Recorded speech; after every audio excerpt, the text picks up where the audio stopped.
Muy buenos días. Tengan todos ustedes bienvenidos a este evento de la Barra Mexicana Colegio de Abogados, capítulo su servidor Juan Isidoro, que tengo la responsabilidad y el honor de ser presidente del capítulo. Le doy la más cordial bienvenida a este interesante evento donde nos de moderar con el expositor ponente Pablo Ordaz. Solamente recordarles que estamos viendo nuestros eventos en las diversas plataformas de comunicación como Facebook, LinkedIn, Instagram y Twitter. Estamos avisando eventos que estamos teniendo. Ya hemos tenido más de 70 eventos de abril para acá y tenemos 4 meses. Estamos muy contentos y agradecidos con la participación de ustedes. Recuerden que estos eventos serán en la plataforma de YouTube. Se suben a ese canal, pueden consultar, volver a ver las noticias de los Sin más, dejo el micrófono y la cámara aquí en Christopher para muchas gracias. Muchísimas gracias, Juan Isidoro. Nuevamente reitero el agradecimiento a todas y a todos por participar en nombre de la Barra Mexicana de Abogados Colegio de Abogados Capítulo Nuevo León, de la Comisión de Derecho Civil y Derecho Constitucional que organizamos este evento, y para reiterarles la invitación a que se afilien a la Barra Mexicana de Abogados. Bueno, muchas gracias, Pablo, por estar aquí. Buenos días. Buenos días. Voy a dar una breve lectura, si me permites, a tu síntesis curricular. El maestro Pablo Ordaz es licenciado en Derecho por la Facultad de Jurisprudencia de la Universidad Autónoma de Coahuila. Cursó la maestría en Derecho Procesal Constitucional en la Facultad de Derecho y Criminología de la Universidad Autónoma de Nuevo León.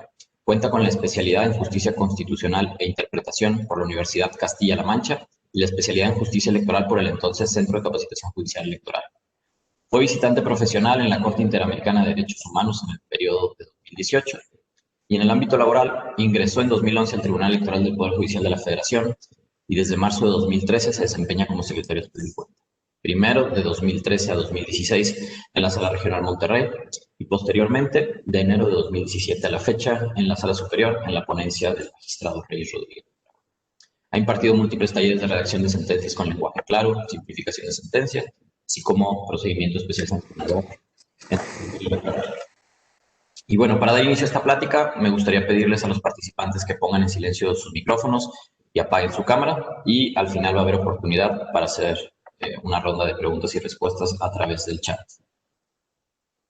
Bueno, pues para entrar un poco en el tema, en esta plática nos vamos a referir a distintos criterios y sentencias, pero particularmente a la sentencia del Juicio para la Protección de los Derechos Políticos Electorales del Ciudadano 352 de 2018, que emitió la Sala Superior del Tribunal Electoral del Poder Judicial de la Federación, en donde Pablo es secretario de Estudio y Cuenta, como les comentaba.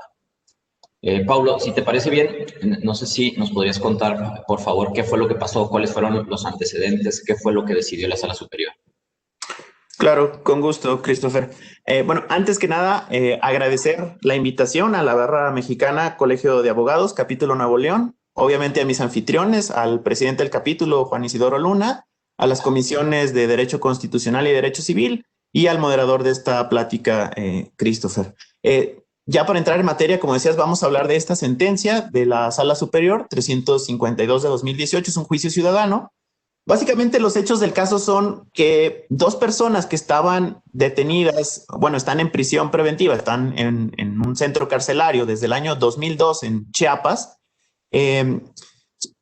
solicitaron en 2018, es decir, casi 16 años después, y siguen sin tener sentencia, pero en 2018, 16 años después de que fueron ingresados en el centro penitenciario, reclamaron en vía de este juicio ciudadano ante la Sala Superior que el Instituto Nacional Electoral estaba omitiendo garantizar su derecho a votar en las elecciones federales, y había una omisión de implementar alguna medida para que ellos, estando presos, pudieran ejercer su derecho al voto. Básicamente, el planteamiento se trataba un poco de señalar que como ellos no tienen sentencia, o en ese momento no tenían sentencia, pues operaba en su favor la presunción de inocencia, y entonces no debería haber esta limitación, sino que debería garantizárseles la posibilidad de votar. Básicamente, la sala interpretó un artículo constitucional y dijo que debían otorgarles el derecho al voto. Ok. A lo mejor, como primera aproximación, vale la pena si nos puedes explicar cuáles eran las herramientas que tenía a su alcance la Sala Superior, cuál es la norma que estaba interpretando, cuáles eran los criterios o jurisprudencias principales que tenía a su alcance o que necesitaba tener en cuenta para resolver este asunto. Sí, básicamente el caso no partió de cero, no era un criterio propiamente, no era un problema jurídico nuevo, novedoso, ya se había tratado en diferentes momentos. Pero bueno, nada más un poco para hacerlo mucho más claro, te comento que el problema giró en torno a la interpretación de un artículo constitucional. Les voy a proyectar rápidamente el artículo constitucional. Es el 38, fracción 1 y 2, digo 2 y 3. Voy a compartir aquí la pantalla brevemente. Ahí se está compartiendo, me parece, y los voy a poner aquí, listo. Básicamente, la base normativa o el problema parte de este artículo 38, dice: los derechos y prerrogativas de los ciudadanos se suspenden por estar sujeto a un proceso criminal por delito que merezca pena corporal al contar desde la fecha del auto de formal prisión. Y relevante también, si bien no era la materia de estudio de este caso, la fracción 3, durante la extinción de una pena corporal, que es las personas sentenciadas. Básicamente, como pueden ver de este artículo, lo que hace es restringir el derecho, en este caso el de voto, entre otros, pero bueno, aquí era relevante el de votar. Uno, cuando tienes auto de formal prisión, según la redacción expresa del artículo, y cuando ya tienes sentencia, ¿no? Entonces, en estas dos condiciones podrían estar limitando tu derecho a votar las autoridades. Esto no había pronunciamientos previos de la Suprema Corte de Justicia de la Nación cuando había estado conociendo de sentencias penales al analizar los efectos de las sentencias penales. Es decir, cuando les dictaban, por ejemplo, el auto de formal prisión, se dictaba también la medida o la orden administrativa de limitar el derecho a votar, y obviamente cuando había sentencia también se hacía. Esto es común, de que se mandan girar oficios para cancelar la posibilidad de votar a las personas. Entonces, lo relevante aquí era, y la Suprema Corte en esos casos lo que había dicho era, había hecho una interpretación para armonizar lo que era el principio de presunción de inocencia, que está también en la Constitución, o que había extraído de la Constitución allá por el año 2008, cuando se resolvió aquel caso, una contradicción de criterios. Y lo que dijo básicamente la Suprema Corte en ese caso fue que cuando tienes auto de formal prisión, en este caso, y estás privado de la libertad, entonces opera la restricción. Si por alguna razón estás sujeto al proceso criminal con un auto de vinculación a proceso, por ejemplo, y no estás privado de la libertad, entonces lo que había hecho la Corte era interpretar este artículo 2 junto con presunción de inocencia para poder decir, bueno, en esos casos no hay una restricción material, no hay un impedimento material, y entonces, como para privilegiar un poco de la presunción de inocencia, vamos a permitir que puedan seguir ejerciendo su derecho a voto, porque materialmente es posible. Entonces, básicamente lo que habían hecho en esos criterios la Suprema Corte era eliminar la parte formal de la restricción que estamos viendo, la restricción constitucional. Es decir, si ustedes leen la literalidad del artículo, pareciera que con que te dicten el auto de formal prisión, entonces ya no puedes ejercer tu derecho a votar. Lo que hizo la Corte fue decir, vamos a ver dentro de las distintas modalidades que hay en el auto de formal prisión o en la sujeción a los procesos sin que tengas sentencia, y por lo tanto, en esos casos, solo lo voy a restringir o limitar el derecho cuando efectivamente estés privado o materialmente estés privado de la libertad. Entonces, voy a dejar de compartir aquí. básicamente, este era un poco el material. Tenías la norma constitucional ya interpretada por la Suprema Corte con un cierto desarrollo, pero no solo eso, esa contradicción de criterios que les estoy comentando, lo que hizo fue generar una jurisprudencia emitida por el Pleno con carácter obligatorio, donde estás interpretando de manera directa un artículo constitucional. Esto, en términos de la ley orgánica del Poder Judicial de la Federación, vincula a todos los tribunales del país, es decir, incluso la Sala Superior. Entonces, si te fijas un poco, Cris, el material previo que tenías la norma interpretada, pero también una obligación de seguir cierto tipo de interpretación.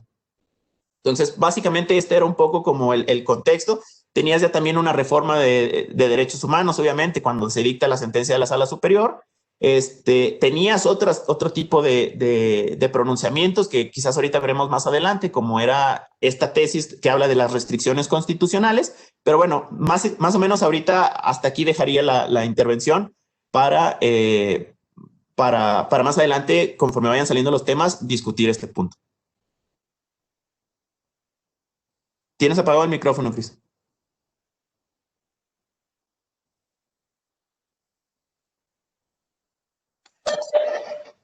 Perdón, muchas gracias, Pablo. Entonces, recapitulando un poco, nos comentabas que dos personas que se ostentaron como sujetos a prisión preventiva le solicitaron a la Sala Superior, digamos, que subsanara o que ordenara que subsanara una omisión que le atribuían al Instituto Nacional Electoral de implementar las medidas necesarias para que pudieran votar desde la cárcel. Llama la atención esto que comentas de que transcurrieron 16 años entre que aparentemente se dictó el auto de formal prisión y el momento en el que ellos acudieron a la Sala Superior. Quizá ahorita podamos abundar en ese punto. Pero entiendo que a partir de ese problema es que la Sala Superior dice, tengo que revisar, y esa es una pregunta que te haría, si se aproximaron a la revisión de la validez de la norma o más bien a la omisión del INE de implementar las medidas. Muchas gracias. Está muy interesante el planteamiento porque justo también nos permite ir delineando como la materia del litigio, como tú bien dices. A mí, por ejemplo, esta primera aproximación, lo que me generaba o que me generó una duda en la sentencia o que es una duda que se extrae de la sentencia es, como dices tú, de qué estuvo conociendo la Sala Superior, ¿no? Estas personas lo que plantean es una suerte de omisión. Pero un poco para recapitular un poco también, quizás señalar algunos de los límites que tiene aquí el Tribunal Electoral, nada más como hacer una mención que el Tribunal Electoral conoce de casos concretos. Es decir, a diferencia de otros sistemas, como por ejemplo la acción de inconstitucionalidad o incluso en alguna vertiente del juicio de amparo, podrían estar revisando las normas, ¿no? Pero el Tribunal Electoral no puede hacer eso, tiene esta limitante legal, ¿no? No puede estar conociendo eso. Entonces, de alguna manera, si bien lo que se estaba reclamando un poco era la omisión del INE de implementar, en realidad lo que hace la sala es abordar, yo diría, y esta es una primera observación que empiezo a hacer a la sentencia, es analiza en abstracto y empieza a interpretar el artículo 38 constitucional que ahorita les proyecté para generar ciertas consecuencias. Un poco regresando con este tema del marco normativo que estábamos platicando al inicio, también destaca un poco la estructura del artículo. ¿Y a qué me refiero? Es decir, ¿quiénes son los destinatarios de la norma en principio, no? O sea, en principio, la literalidad de la norma lo que nos dice es son restricciones o son límites al derecho. Se podrá limitar los derechos de las personas en ciertos casos, ¿no? Entonces, una primera aproximación es que los directamente interesados o los destinatarios de la norma son solo los particulares o las personas que están en esta situación, ya sea de sentencia o de prisión preventiva, sin sentencia. Pero si te fijas, la norma constitucional tiene implicaciones mucho más allá, porque lo que está haciendo también es un mandato, desde mi óptica, hay un mandato prohibitivo a las autoridades. Es decir, así como las autoridades tienen ciertos deberes, en este caso el INE, organizar las elecciones y crear los medios materiales para garantizar el derecho a votar, este otro artículo en relación con este deber, lo que quizás le está diciendo al INE o lo que le está diciendo al INE es, tú no tienes esta obligación o podría no existir esta obligación. Entonces, lo que está haciendo... una prohibición, ¿no? No puedes hacer esto. Sí, exacto, ¿no? Exacto, justo la reformulación del artículo para la autoridad administrativa podría hacerse, como tú lo mencionas, como una prohibición, exactamente. Es decir, tú no puedes estar ejerciendo tus funciones de organización del voto dentro de las prisiones o en estas condiciones que son de personas privadas de la libertad. Entonces, si te fijas, visto así como prohibición o visto la dimensión administrativa o visto la dimensión de las obligaciones de las autoridades del artículo constitucional que estamos ahorita revisando, lo que estás creando es todo un sistema carcelario de un diseño muy específico. O sea, estás creando prisiones en los que el INE sabe, porque hay una prohibición constitucional en ese sentido, que no tiene que ir a organizar elecciones ahí.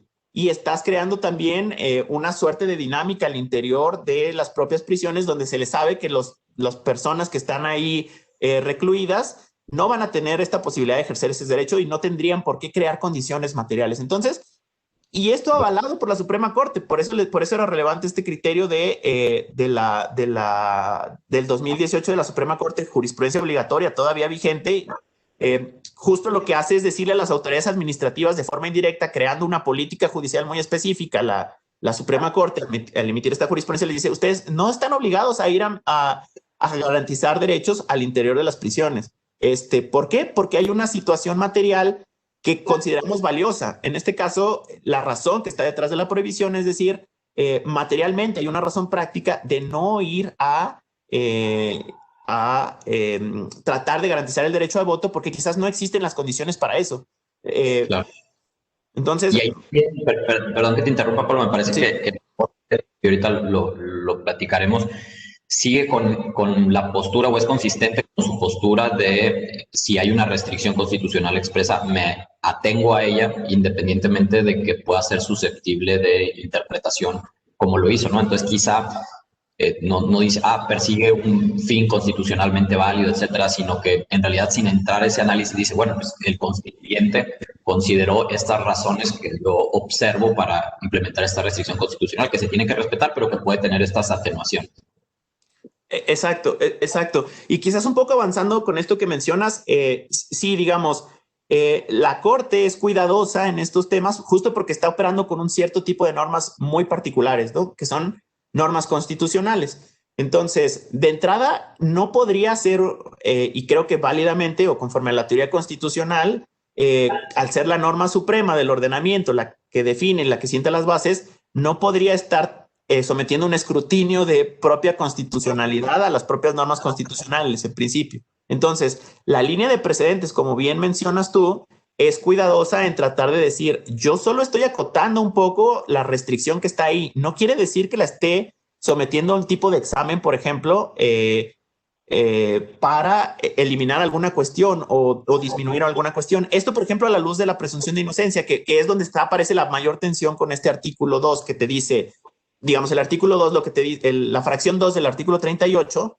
lo que te dice es las personas que estén sujetos a auto de formal prisión. Esto equivale a personas que no tienen sentencia. Entonces, esto genera una tensión con la presunción de inocencia que te dice que tienes que garantizarles sus derechos y tratarles como inocentes hasta en tanto no se dicte sentencia. Entonces, hay esta tensión interna en la propia Constitución que la Corte salva en sus criterios diciendo el auto de formal prisión sí puede ser una condición, aunque no tenga sentencia, el auto de formal prisión puede ser una condición para limitar tus derechos en la medida que la forma en que esté dictado el auto de formal prisión te lleve a estar recluido en un centro y materialmente imposibilitado para ejercer tus derechos o físicamente privado de la libertad. Entonces, un poco la Corte salva este problema constitucional haciendo esto, lo cual ahorita, como veremos, es es lo que la Sala Superior no hace en esta sentencia. Pero, digamos, un poco nada más para terminar de redondear esta idea, yo solo quería comentar dos cosas, ¿no? Primero, el tema de si había o no un acto de aplicación, porque esto me parecía como una condición necesaria para que la Sala Superior pudiera entrar a conocer de este primer problema, ¿no? Esto relacionado con el tipo de acto que estamos conociendo que lo hacen como una omisión. Entonces, sobre este tema, yo la verdad es que ayer un poco reflexionando Porque hay un voto particular en esta sentencia donde lo que te dicen es no había un acto porque no había propiamente nada que el INE hubiera hecho, ¿no? Pero fíjate, yo solo a manera de reflexión ayer me quedé pensando justo esto que comentamos, que la norma constitucional reformulada hacia la autoridad es una prohibición, no hagas algo, ¿no? Entonces, en este punto, la autoridad administrativa se ha mantenido no haciendo, cumpliendo la Constitución, ¿no? Entonces, de alguna manera, siento que aquí puede haber un acto de aplicación, ¿sabes? O sea, de la norma constitucional, el no hacer del INE puede estar entendiéndose como un acto de aplicación constante y permanente de respeto a la propia norma constitucional que te dice no hagas nada, porque justo lo que genera la norma constitucional hacia la autoridad administrativa son no hacer, un deber de no hacer algo, ¿no? Entonces, ahí yo solo exploraba que quizás el criterio que prevaleció no dice nada de esto, o sea, no dice nada de esto, pero a lo mejor puede tener cierto sentido que sea tratado como un tema de omisión o de no garantía, ¿no? Porque es lo que están haciendo, ¿no? Pero ahí estás cuestionando justo el deber constitucional. Y luego está el tema que me preguntabas al inicio, digamos, esta primer saque, de qué tipo de acto están controlando, pues la sala superior dijo que están controlando una omisión. Pero el problema técnico que yo le veo a eso es que, digamos, no había como un deber legal, como estamos viendo, la Constitución, justo lo que te decía era el deber contrario, no hagas. Entonces, de entrada, no sé si ahí podrías estar hablando, a lo mejor está el planteamiento como de omisión, pero entonces el resultado del análisis sería diferente. Que está planteado como omisión y que también nunca se puso a la autoridad administrativa a tratar de atender este planteamiento, ¿sabes? O sea, el caso llegó directo a la sala superior, el INE nunca se enteró, el INE estaba cumpliendo con la Constitución y con el criterio de la Corte diciendo, pues yo no tengo que hacer nada porque la Corte me dice que en esas condiciones de privación de la libertad yo no tengo que ir a garantizar nada. Y entonces ahí tampoco hubo como la posibilidad de que el INE se pronunciara, ¿no? Y esto tiene implicaciones para la ejecución de la sentencia, pero me quedaría hasta aquí en este punto de esta primera aproximación de que estamos controlando. Bueno, se dijo que era una omisión en dudosas condiciones y para mí sí hay acto de aplicación un poco. De acuerdo. Hay muchos puntos interesantes. A lo mejor podemos estructurar la plática desde tres aspectos, si te parece, uno metodológico, uno procesal y uno material, porque por lo que comentas creo que tiene incidencia en estos tres aspectos que a lo mejor podríamos dividir así. O sea, podemos platicar horas sobre cada uno, pero vamos a tratar de centrarnos a lo mejor en temas específicos. Creo que una de las cosas que hace más relevante este caso es, por una parte, el hecho de que, como bien dices, estaban interpretando una disposición constitucional que aparentemente es una restricción expresa. Y obviamente el impacto que tiene en términos materiales en una población determinada del país y un cambio de criterio que venía sosteniéndose desde hace tiempo de manera importante. Entonces, también, como comentas, el tema de la omisión es interesante porque aquí lo único que hay, hasta donde entiendo, es una norma constitucional y tanto las autoridades administrativas, como tú comentas, como el legislador, digamos, diseñaron el sistema en atención a esta restricción constitucional.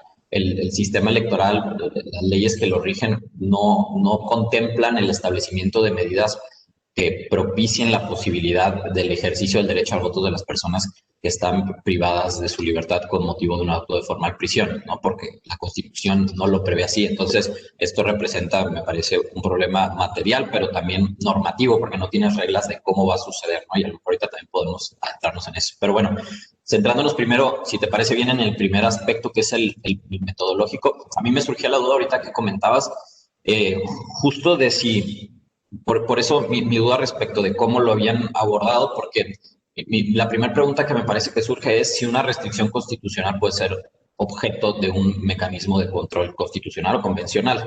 Porque, digo, por una parte está esta jurisprudencia que comentas, en donde ya había interpretado la misma norma la Corte y había dicho sí debe, digamos, respetarse esta restricción constitucional, pero en el sentido de que solamente cuando estén privados de la libertad. Si están de cualquier forma con libertad bajo caución, pueden ejercer el derecho al voto. Y por otro lado, pues está la jurisprudencia que derivó de la contradicción de tesis 293 de 2011 famosa, en la que básicamente entiendo que lo que dijeron, aunque por distintas razones cada ministro, fue si hay una restricción constitucional, le haces caso. No puede ser objeto de un análisis o de un mecanismo de control, y derivado de eso pues ha habido ya criterios de las salas en las que básicamente dice, si tú me planteas la posible inaplicación de una norma constitucional es inoperante y no te lo voy a estudiar, ¿no? Entonces están, creo, estas dos jurisprudencias, estos dos criterios obligatorios importantes sobre el tema, y como tú comentabas, el 235 de la ley orgánica que dice, pues, si una jurisprudencia del Pleno hace o una interpretación directa de la Constitución o es un caso exactamente aplicable al tuyo, tienes que observarla, incluso el Tribunal Electoral. Entonces, siguiendo con este tema, primero te pregunto, ¿tú consideras que una restricción puede ser objeto de control, en este caso yo pensaría convencional, si la Sala Superior abordó este tema o si los vincula y el tema está resuelto por la Corte y listo? Sí, perfecto. Voy a regresar a compartir el artículo porque me parece como que ilustra muy bien lo que les voy a decir sobre, justo para atender esta duda que nos planteas. Sí, pues más que nada metodológica de si podían, de entrada, qué hizo la Sala Superior y luego si podían hacerlo, ¿no? Conforme lo que estamos platicando. Entonces, básicamente, como les comentaba, aquí el problema era la fracción 2, que lo que dice es los que están sujetos a un proceso criminal con el auto de formal prisión, a contar desde la fecha del auto de formal prisión, entonces no pueden votar, ¿no? Básicamente la decisión de la Sala Superior, un poco para comentar esto, porque creo que no lo había resaltado, digamos, partiendo de que existe un planteamiento de emisión de que no está garantizando por parte de la autoridad administrativa, que no está permitiendo a las personas privadas de la libertad votar, lo que dice es, esta limitación parece que está a raíz del artículo constitucional, ¿no? Entonces la sala agarra el artículo constitucional y lo interpreta. Y aquí hay, esto nos lleva a un poco, nos va acercando a la pregunta que nos haces, e incluso al nombre de la plática, lo que la Sala Superior menciona o dice, o como denomina su ejercicio de análisis, es que va a ser una interpretación evolutiva y conforme de una norma constitucional. Entonces, finalmente el resultado de la interpretación de la Sala Superior, es decir, si bien el artículo dice que a partir de que hay auto de formal prisión, en realidad solo se puede limitar el derecho a votar si tiene sentencia firme. Entonces, si tú te fijas, aquí lo que ocurre es que para efectos prácticos, pues la Sala Superior lo que está haciendo es eliminar la fracción segunda. La fracción segunda lo que dice es, se vale limitar los derechos cuando tienes auto de formal prisión, y con la interpretación de la Corte es con auto de formal prisión y estés privado de la libertad. Y entonces lo que hace la Sala Superior es eliminar esta restricción y simplemente decir, solo cuando tienes sentencia, porque es la única manera que puedes respetar el principio de presunción de inocencia, entonces ahí, solamente ahí, se puede limitar el derecho de voto. Entonces... Claro. Perdón que te interrumpa. Y ahí, o sea, es un tema bastante interesante porque, o sea, me parece que la decisión persigue un fin positivo, que es vamos a potenciar el derecho al voto. Y quizá sea correcto, o sea, creo que es bastante discutible que las personas privadas de su libertad preventivamente no puedan ejercer el derecho al voto válidamente, y me parece que hay pronunciamientos de la Corte Interamericana, de la Corte Europea, etcétera, que pueden ir en ese sentido.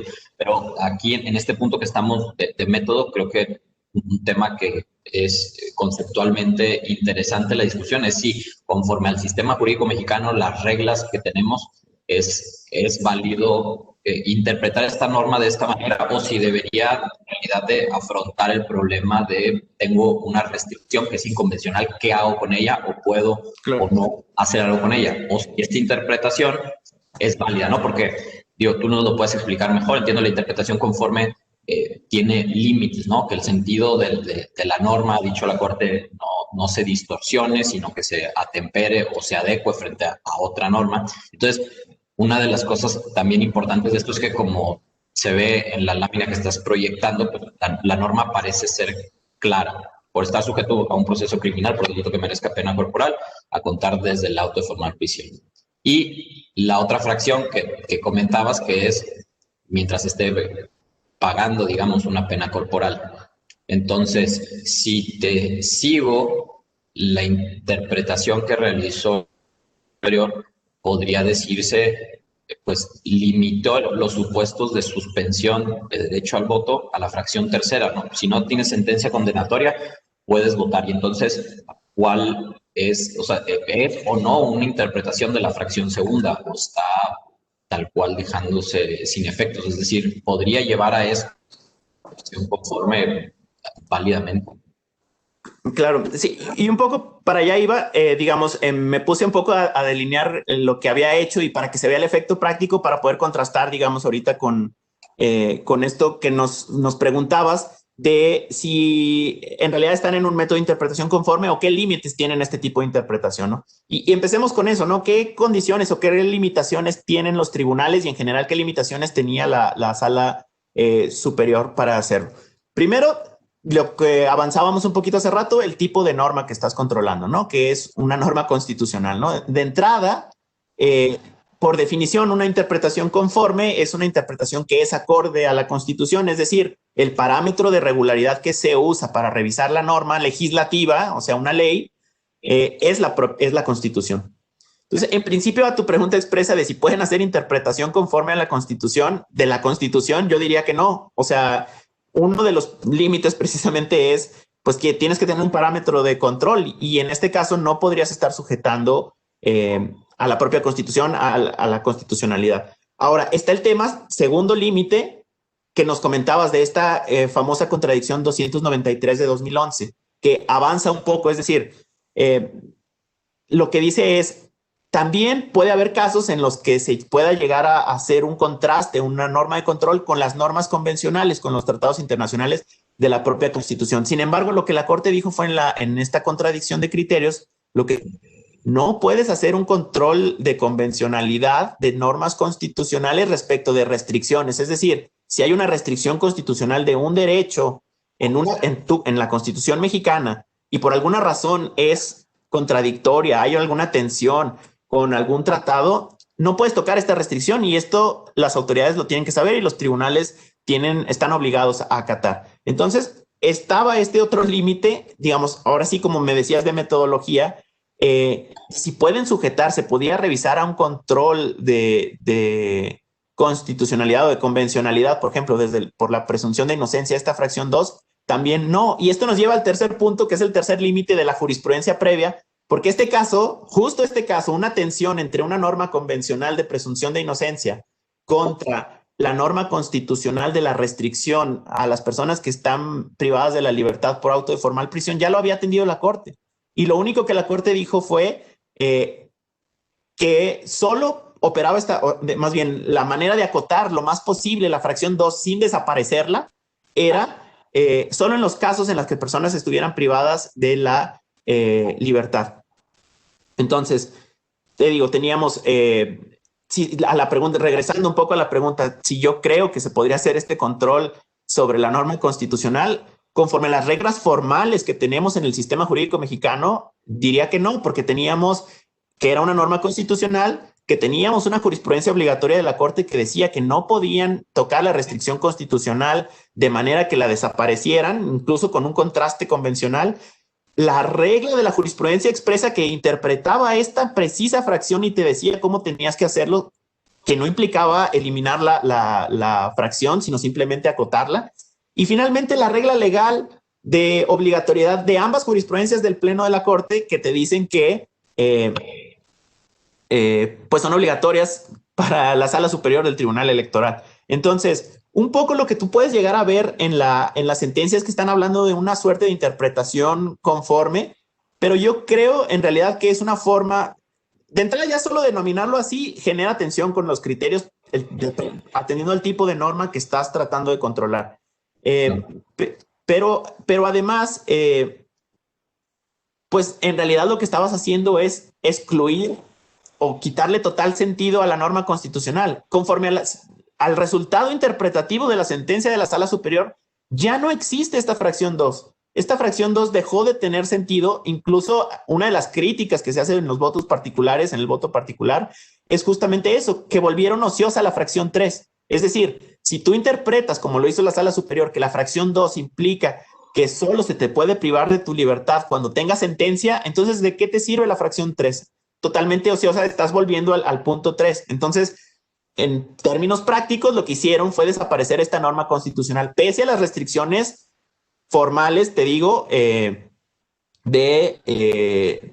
la obligatoriedad de la jurisprudencia y de los criterios previos de la Suprema Corte de Justicia de la Nación, que finalmente son obligatorios. Finalmente es el derecho vigente y válido en este momento. Entonces, a pregunta expresa, yo diría, pues no podrían quizás estar haciendo un tipo de control respecto de esta norma. Y digamos, creo que me quedaría hasta aquí. No sé si quieres seguir avanzando con otro tema metodológico o quieres abundar algo con esto, Cristo. Sí, de ese tema que comentas, coincido contigo, me parece que particularmente por el resultado, ¿no? O sea, quizá podrían haber hecho una interpretación similar a la que hizo la Corte, considerando otras circunstancias, y que quisiera que permaneciera la restricción, digamos, y quisieran observando el criterio obligatorio de no puedes someter a este tipo de control a la norma constitucional, pero quizás sí ampliando sus alcances aún más de lo que le dice la Corte, pero no, como tú dices, vaciándola prácticamente de contenido a partir de una aparente interpretación. Claro, y si te fijas, en realidad, pues ya el solo hecho de usar de evocar esta figura del control conforme ya empieza a ser problemático en la propia sentencia. O sea, porque, digamos, esto nos podría llevar a otra pregunta, que es si dado que la Sala Superior consideró que es válido hacer una interpretación conforme de la Constitución, si, como tú bien sabes, digamos, la interpretación conforme es parte de un sistema o sea, de toda una metodología interpretativa que puede culminar en una inaplicación de la norma. Entonces, digamos, la propia jurisprudencia de la Corte ha dicho que la interpretación o el análisis de regularidad constitucional implica una interpretación conforme en sentido amplio, que es como más o menos analizar si hay alguna tensión y tratar de armonizarla. La interpretación conforme en sentido estricto, que es esta que estamos analizando, que es tratemos de dar el sentido más constitucional de la norma. Si hay alguna variante interpretativa que es contraria a la norma, entonces vamos a optar por la que sí sea adecuada o constitucionalmente conforme. Y el último paso es la inaplicación. Pero entonces, metodológicamente, si tú asumes, como lo hizo la Sala Superior, que puedes estar haciendo interpretación conforme de este tipo de reglas, eso, como consecuencia, al menos en términos de la metodología, te lleva a pensar que quizás ellos consideran, no se dice en la sentencia, pero metodológicamente es el paso que sigue, que pueden llegar a estar inaplicando normas constitucionales. Y parece que como primer paso de este mecanismo de control, es decir, hago interpretación conforme, y si no es posible una interpretación conforme, ahí me detengo, ¿no? Parece que consecuencia de la imposibilidad de interpretación conforme me aplique. Entonces, por eso es cuestionable si es el método. Claro. Claro, y eso que comentas está también súper interesante, que es otra vertiente metodológica de los límites de la interpretación, ¿no? O lo que objetivamente puedes llegar a interpretar. Es decir, uno de los presupuestos de la interpretación en general, ya ni siquiera estoy hablando de la interpretación constitucional, sino simplemente me quedo en técnica interpretativa, es tú puedes darle el sentido a una disposición. Digamos, tú tienes una disposición que puede tener distintas normas, es decir, de una misma regla expresa de un texto, puedes extraer diferentes mandatos. Claro. Pero lo que puedes llegar a extraer tiene que ser objetivo y no puede ir en contra del mandato expreso. Es decir, si la regla te dice permitido salir en tiempo de COVID, el límite objetivo que puedes tener a esa regla no puede llegar a ser interpretar prohibido salir en tiempo de COVID, ¿sabes? Digamos, el límite objetivo no puedes ir en contra de lo que expresamente o de lo que de forma manifiesta o natural se sigue de la norma. Entonces, justo uno de los límites o uno de los problemas que tiene la interpretación hecha por la Sala Superior es que va en contra del texto expreso de la fracción 2 de la Constitución. lo desaparece, llega al punto que dice la fracción 2 de la Constitución que dice tal cosa debe interpretarse y en el resultado debe interpretarse como la fracción 3, ¿sabes?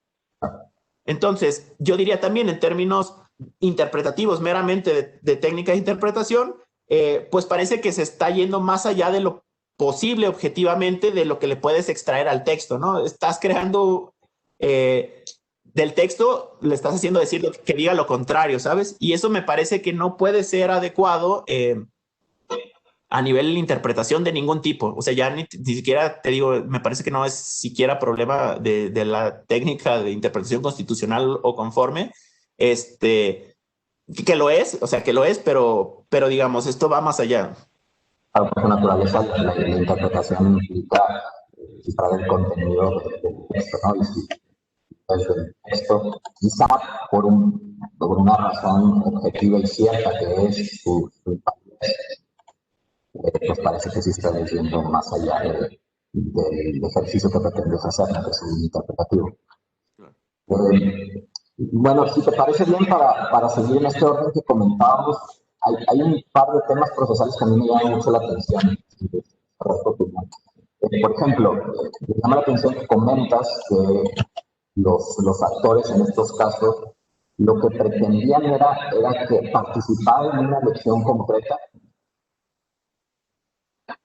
Sí, digamos, este primer punto también es muy interesante y ya estamos un poco quizás adentrándonos en el tema de los efectos un poco de la sentencia, pero reiterando un poco los hechos, estas personas, te digo, presas desde 2002, en 2018, en junio de 2018, es decir, un mes antes de que tuviera lugar la jornada electoral de ese año,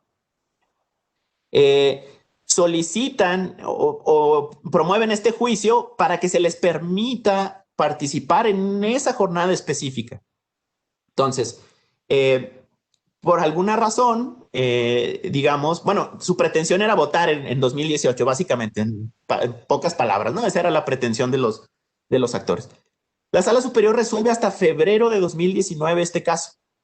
Entonces, digamos, un primer tema procesal aquí que estamos viendo es un poco como la viabilidad del efecto de la sentencia en relación con la pretensión de los actores. Evidentemente, lo que estamos viendo es que la pretensión expresa de estas personas ya no se iba a poder cumplir porque ya había pasado la fecha en demasía para poder votar. Entonces, este es como una primera aproximación de qué pasó con los efectos, ¿no?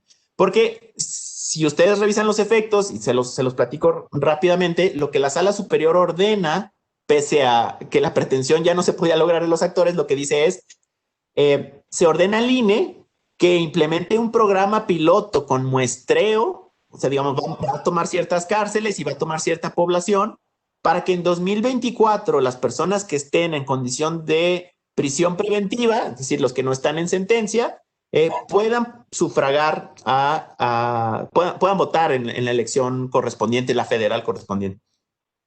Entonces, ese fue el efecto que dio la Sala Superior. Entonces, aquí hay también un tema a debatir que tiene que ver en varias vertientes. Primero, la pretensión de los actores, que evidentemente ya no se cumplió, y en términos estrictamente procesales, alguien diría que pues ya había una cierta inviabilidad de estar cumpliendo esto, ¿no? También está, si te fijas, el tema del efecto erga omnes, muy a la par de este tema de que eran dos ciudadanos en un juicio ciudadano. O sea, digamos, la pregunta ahí es, ¿por qué no se garantizó la sentencia de que voten los que demandaron, sabes? Claro, las sentencias bajo determinadas circunstancias deben trascender la esfera jurídica de quienes se conmueven.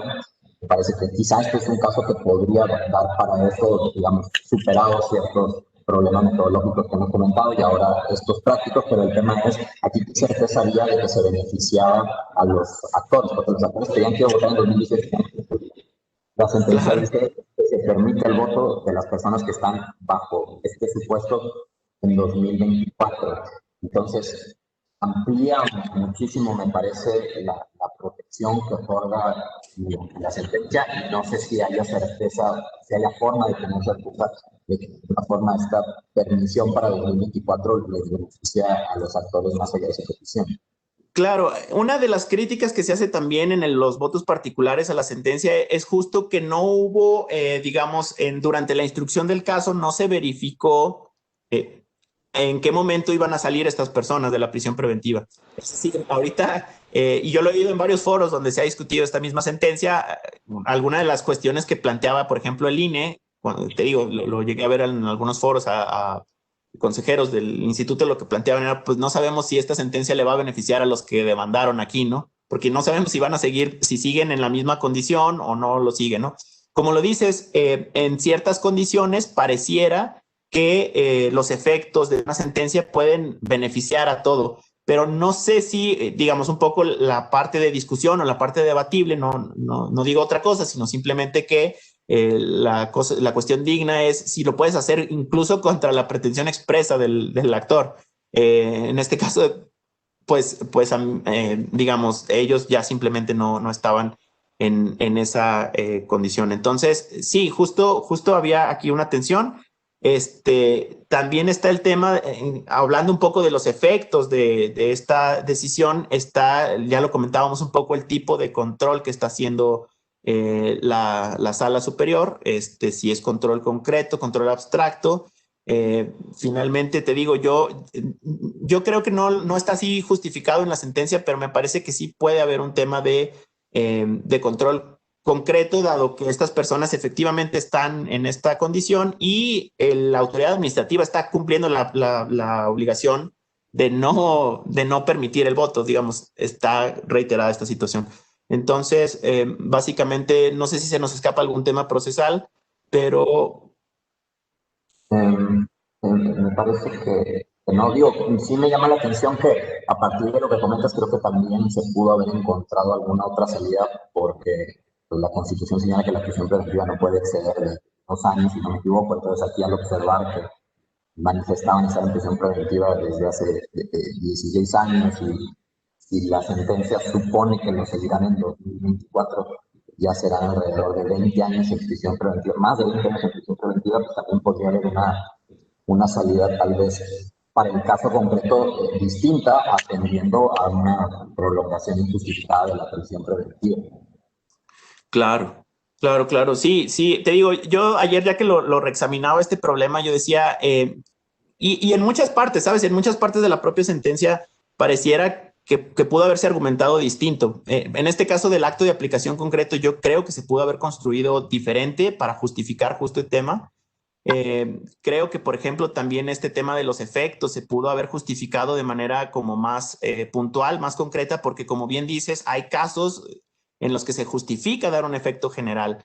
Y finalmente está este tema de que tiene que ver mucho con los efectos, que tiene que ver con las condiciones materiales en las que puedes llegar a cumplir con esta orden específica de implementar un programa piloto. Antes de entrar quizás a ese tema, quiero hacer como una anotación rápida ahí que me llama mucho la atención y que tiene que ver con este tema también que conecta la parte metodológica con la parte procesal y con la parte de efectos. Que si tú vas viendo la sentencia, cómo está construida, ellos parten, por ejemplo, empiezan argumentando el tema del estado de la cuestión que tenía la Corte hasta ese momento y dice, a ver, con una lectura, digamos, una cierta lectura de las ejecutorias de la Corte, la sentencia, el criterio mayoritario, lo que dice es, la Corte ya dijo que lo único que justifica que no permitas dejar a las personas votar estando en prisión preventiva es las condiciones materiales. Si te fijas, en términos prácticos, ahí se puede haber acabado la sentencia también. O sea, la sentencia de la sala, si tú ya estás diciendo que la Corte dijo que lo único que limita el derecho al voto es la sentencia firme, pues ya se acabó o sea, es un fallo minimalista, creería yo.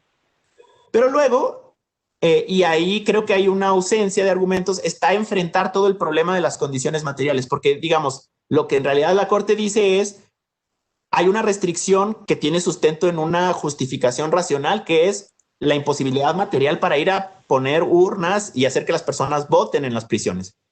Por alguna razón, el legislador, el constituyente permanente, reconstruyendo la intención del permanente, la Corte lo que dice es, aquí hay una razón de administración y de política pública que hace recomendable no dejar votar por dificultad, por peligrosidad, por algún cierto tipo de razones que hacen óptimo no estar entrando a las prisiones y saliendo con una actividad como lo sería un proceso electoral, ¿no?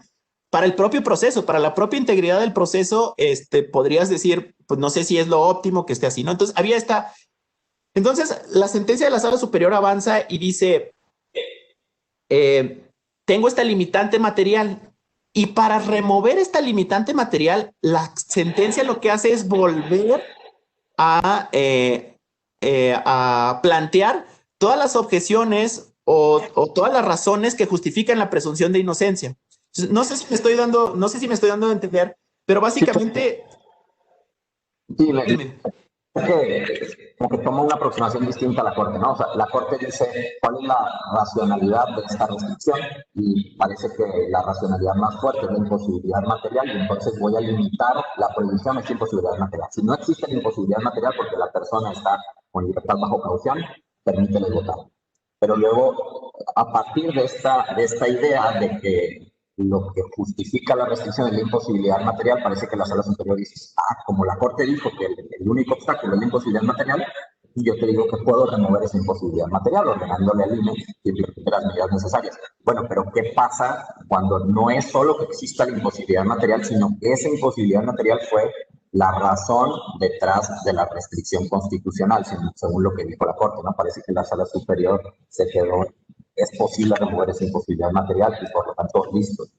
Exacto, y para removerla lo que hace es volver a lanzar los argumentos de presunción de inocencia. Es decir, para mí el argumento de presunción de inocencia derrota el elemento técnico de la fracción 2 que te dice con auto de formal prisión. Es decir, lo voy a descomponer así, no digo que sea lo óptimo, pero lo voy a descomponer así suponiendo que hubiera dos elementos en la fracción 2. Una es, de hecho es el mismo elemento, pero digamos, está el auto de formal prisión que tiene la razón de ser en la dificultad material para que lleves el voto a las personas que, aunque no tienen sentencia, están materialmente imposibilitados o físicamente imposibilitados para votar o digamos, están presos.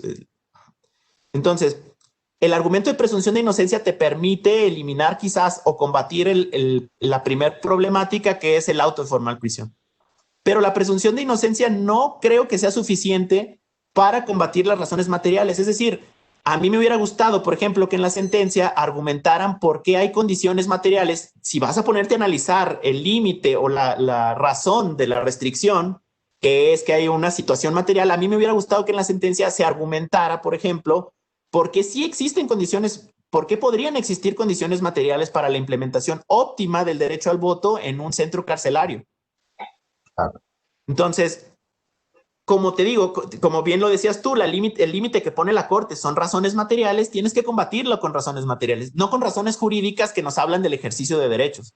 Entonces, sí es una razón quizás para garantizar materialmente el ejercicio del derecho, la presunción de inocencia, pero no es la razón que directamente combate la objeción puesta por la Corte o la limitante puesta por la Corte que extrae de la propia Constitución. Entonces, yo creo que ahí en el tema me llama mucho la atención cómo se vuelve a argumentar ahí en la sentencia y no se plantean para nada alguna razón de política pública, de posibilidad económica, de integridad electoral. ¿A qué me refiero con integridad electoral? Toda la salud del proceso, toda la regularidad, todas las buenas prácticas que debe haber en el proceso, que sean condiciones libres, secretas, que no estamos seguros que se puedan estar teniendo en un centro carcelario. Claro. Y que todo esto, creo que es una muy buena introducción para tocar el último punto de aspecto material. Pero todo esto también presupone lo que comentábamos, que es la posibilidad de someter a un tipo de control a la restricción constitucional, ¿no? Porque estas son incluso razones que podrían derrotar la restricción constitucional, pero partiendo de la base de que puedes derrotarla. Claro. Bueno, por cuestiones de tiempo, si te parece bien, yo tenía un par de puntos en cuanto al aspecto material que tú ya has tocado. Me gustaría mencionártelos de manera general para saber qué opinas. A mí me llama la atención si es que lo tienes presente o si la sentencia o en la Sala Superior se discutió el tema de a qué universo se estaba beneficiando, si hay un tema estadístico de cuántas personas representan en términos porcentuales quienes iban a poder votar, si era suficiente remover la imposibilidad material. También me surge esta duda porque, como comentábamos, todo el sistema normativo está construido a partir de la restricción. Entonces, a mí me surge la duda de si era necesario ordenar la emisión de algún tipo de lineamientos. Entiendo que va a haber protocolo, incluso un ejercicio de prueba por parte del INE, pero no sé si requiere incluso una reforma legal para la implementación correcta de todo. O sea, todas las reglas, salvo tu mejor opinión, me parece están diseñadas desde un punto de vista que no comprende el voto al interior de centros penitenciarios. Entonces, ¿cómo juegan todas las reglas de conformación de casillas, designación de funcionarios de casillas, el ejercicio de la campaña, etcétera? Si todas estas reglas son o no compatibles con la decisión o tienen que emitirse unas nuevas. También, ¿por qué en 2024? No sé si hubo un análisis de esto, tiene una complejidad tal que es mejor adaptarlo a 2024, porque esto, por un lado, como comentábamos, no permite que lo hagan en 2018 como solicitaban los actores, pero tampoco en 2021, que era el ejercicio electoral más próximo a la fecha de la decisión, ¿no? No sé si hay alguna razón para el 2024. Sí, bueno, lo que comentas, básicamente en la sentencia no se dan este tipo de razones, no hay este tipo de información. Digamos, yo para efectos de la práctica, o sea, un poco me puse a investigar, digamos, algo de números y me sorprendió mucho que la población en prisión, digamos, en situación carcelaria, en condición de prisión preventiva, oscila entre el 34 y el 46% del total de la población carcelaria, ¿sabes? O sea, en el punto más alto que fue 2014, ahí se andaban yendo casi al 40-50%, o sea, la mitad de las personas que estaban en esta situación, ¿no? Y digamos, creo que para 2019 ha bajado en un 35-27%, pero digamos, de la población, dentro de lo que es la población carcelaria, es un número importante. Los porcentajes en relación a la población no son tan altos, o sea, estamos hablando de porcentajes mínimos. No, ahorita no te quisiera dar el dato porque ha oscilado mucho, pero digamos, sí me sorprendió este otro dato que te digo, que la mitad de las personas casi son las que están en esto, ¿no? Lo que te habla también de una política criminal, penal específica en el país, ¿no?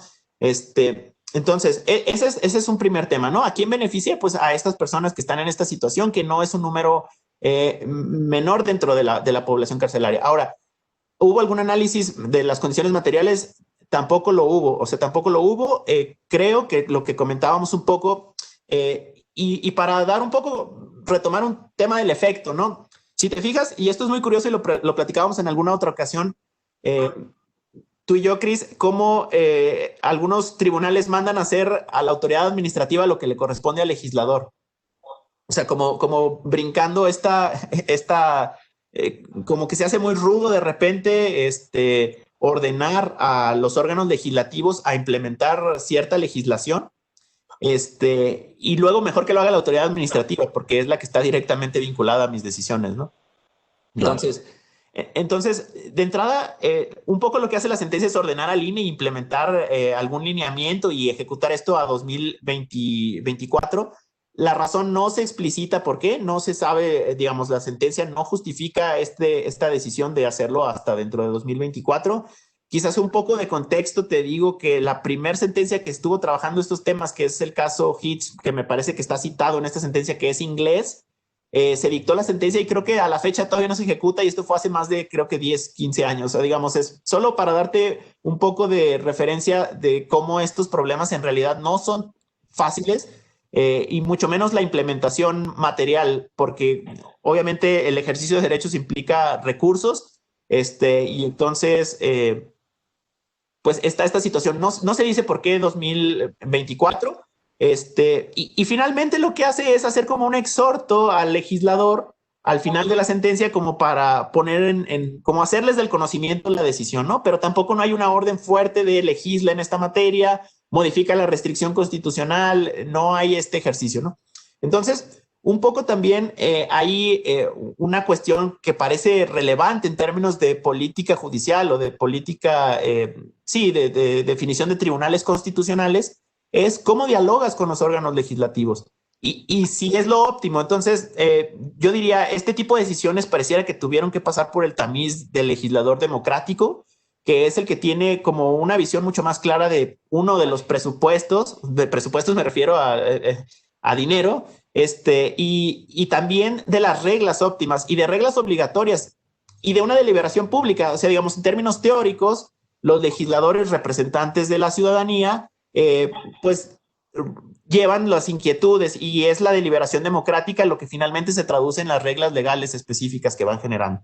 Entonces, óptimo quizás pudo haber sido involucrar al legislador para tratar de poner, si es que ya había, porque te digo, es un poco extraño, ya cuando ves en conjunto toda la sentencia, que lo que tú estás diciéndole al INE es, uno, pese a que hay un deber una prohibición constitucional que te llevaba a no implementar nada, ahora yo en la sentencia deduzco que siempre existió una obligación, ¿sí? Entonces, de tu estatus de estar yo cumpliendo la obligación constitucional, paso a ser el incumplido, que muy claramente ahí estaba ese deber, ¿no?